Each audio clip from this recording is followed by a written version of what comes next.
Dia bawang berlian, dapatnya batu aki ya kan.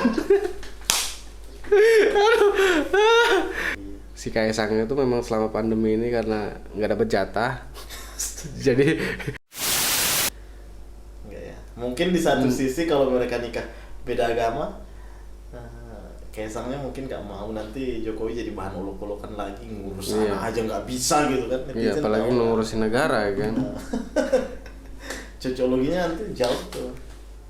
Iya. Nah, jadi kalau menurutmu nih Tos, si Nadia itu cocok nggak menurutmu sama siapa?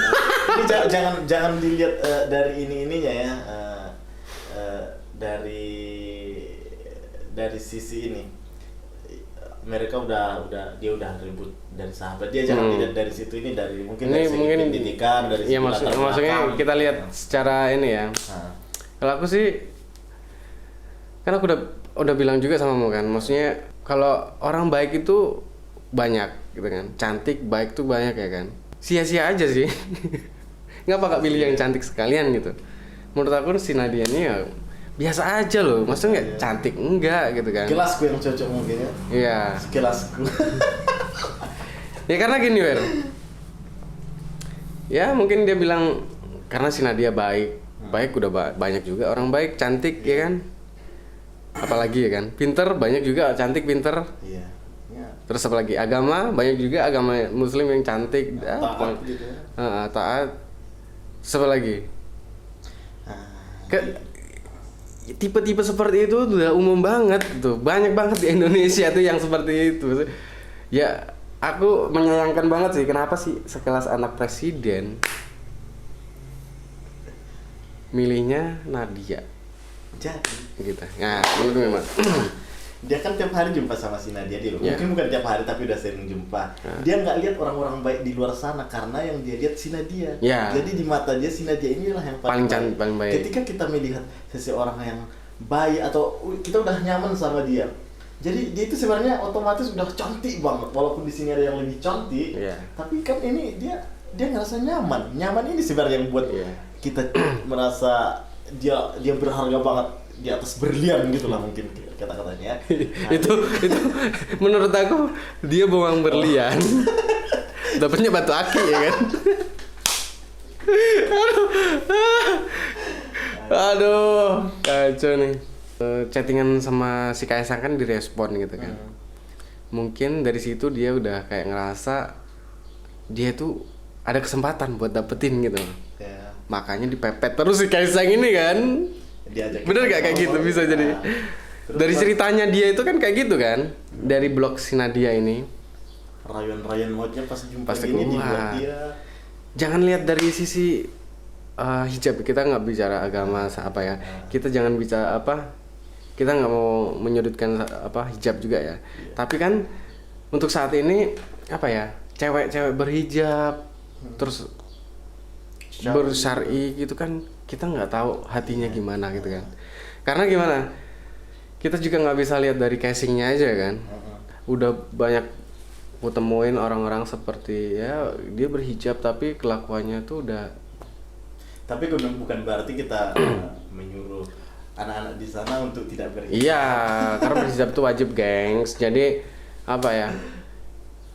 Ya, karena hijab sekarang tuh di Indonesia tuh kayak sebagai fashion aja gitu loh, bukan sebagai identitas agama gitu. Mereka untuk menutupin keburukan dia dengan hijab itu. Karena hijab ini gimana ya? Kita lihat hijab itu hijab itu kalau kita lihat identik dengan orang-orang yang alim, taat, pokoknya baik gitu, nggak neko-neko. Padahal yang seperti ini bisa kebalik ya, ya. Tapi nggak semua seperti itu gitu. Lihat juga orang iya. Nafi, dia misalnya memperkosa, membunuh atau melakukan kejahatan lainnya, terus dia ditangkap. Pas di pengadilan lihat lah, pakai peci tuh biasa. Iya, banyak banget itu. Banyak tuh. Iya kan, mungkin biar hakim tuh kasihan gitu kan. Iya, kayak gitu biasa. Banyak banget kan. Banyak. Dia narapidana tapi pas di ini pakai peci. Pas di sidang. Udah Seolah-olah udah tobat. Tahu-taunya banyak yang residivis banyak yang udah masuk penjara pas keluar ngelakuin hal yang sama lagi. Ketangkap lagi. Tangkap lagi dengan perbuatan yang sama lagi. Mereka di dalam penjara kan sok-sok alim itu kan memang biar didapat apa namanya? Pukul gitu. Biar dapat ini apa namanya? Simpati. Potongan hukuman itu ya. Oh, iya. Ya gitu. Gitulah. Tapi keluar juga balik lagi ke jalan yang salah gitu. Walaupun ada sebagian yang benar-benar udah berubah menjadi baik. Si Kaisang itu memang selama pandemi ini karena nggak dapet jatah. jadi renggang lah itu perhubungan tuh kan. Aduh maaf ya, maaf Kaisang. Ada yang ngasih jatah gitu. Ada yang ngasih jatah yang jelas ya kan depan mata, apalagi ya kan. Maksudnya jatah penyemangat gitu. Kan si Kaisang kan bikin story kan. Tiap pagi ada yang bikin semangat. Gitu. Jadi paginya di mana nih? Gitu. Bangun pagi ada yang bikin semangat. Ya, gitu kan. Itu sih perjalanan kisah cinta seperti ini tuh banyak banget ya sebenarnya. Banyak kan maksudnya? TV juga banyak. Banyak di sinetron banyak. Jadi kayak ini pacaran nih udah bertahun-tahun nemenin dari nol.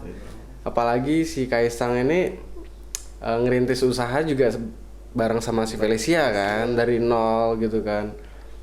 Terus dengan kejadian ini menurut aku sih ini kisah yang biasa sih sebenarnya karena ini anak presiden jadi rame karena dimana ini karyawan yang ngelunjak lah bisa dibilang secara kasar ini karyawan yang ngelunjak ya kan maksudnya kayak FTV gitu lah gitu kan FTV gitu. Kalau dibilang secara kasar Nadia ini kurang ajar sih ya. Nah itu aja sih. Menurut sekarang terakhir Wer. Nadia Felicia. Siapa ya? Felicia. Gimana ya? Aku bingung juga. Kok bingung? Kan kita belum tahu klarifikasi dari si Kaisang. Iya. Nanti jangan-jangan si Felicia juga udah iyain. Udah putus. Ya udahlah. Oke lah. Sampai di sini aja lah ya. Iya. Oke, bye. Bye.